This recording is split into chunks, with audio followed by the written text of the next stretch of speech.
ప్రముఖ సినీ నటుడు అక్కినేని నాగార్జునకు చెందిన ఎన్ కన్వెన్షన్ ను హైడ్రా బృందం కూల్చివేసింది.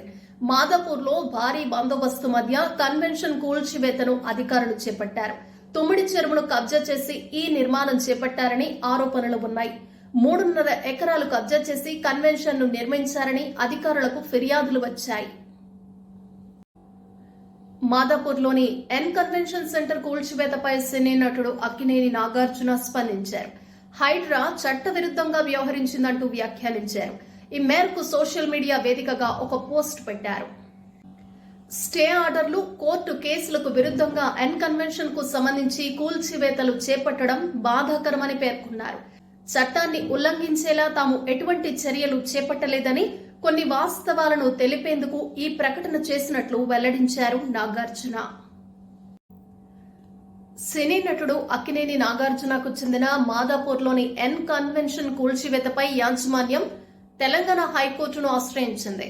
దీనిపై జస్టిస్ టి వినోద్ కుమార్ విచారణ చేపట్టారు. ఈ క్రమంలో కూల్చివేతలు ఆపాలని హైకోర్టు మధ్యంతర ఉత్తర్వులు జారీ చేసింది. హైకోర్టుకు దాఖలు చేసిన పిటిషన్లో ఎన్ కన్వెన్షన్ యాజమాన్యం పలు విషయాలను పేర్కొంది. తన తదుపరి సినిమా షూటింగ్ లో భాగంగా రవితేజకు స్వల్ప గాయమైంది. అయితే ఆ గాయాన్ని లెక్క చేయకుండా అవిశ్రాంతంగా చిత్రీకరణలో పాల్గొనడంతో అది తీవ్రమైంది.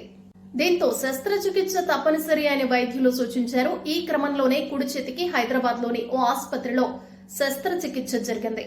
6 వారాల పాటు విశ్రాంతి తీసుకోవాలని వైద్యులు ఆయనకు సూచించారు. నటుడు రవితేజ ఆసుపత్రి నుంచి డిశ్చార్జ్ అయ్యారు. ఈ మేరకు ఆయన తాజాగా ట్వీట్ చేశారు. ప్రస్తుతం నేను ఆరోగ్యంగా ఉన్నా, నా క్షేమాన్ని ఆకాంక్షిస్తూ సందేశాలు పంపిన వారందరికీ ధన్యవాదాలు అని తెలిపారు. త్వరలోనే సెట్ లోకి అడుగు పెట్టేందుకు ఆసక్తిగా ఎదురు చూస్తున్నా అని ఆయన ఎక్స్ లో పోస్ట్ పెట్టారు. దీనిపై నెటిజన్లు స్పందిస్తూ గెట్ వెల్ సూన్ అని కామెంట్స్ చేస్తున్నారు.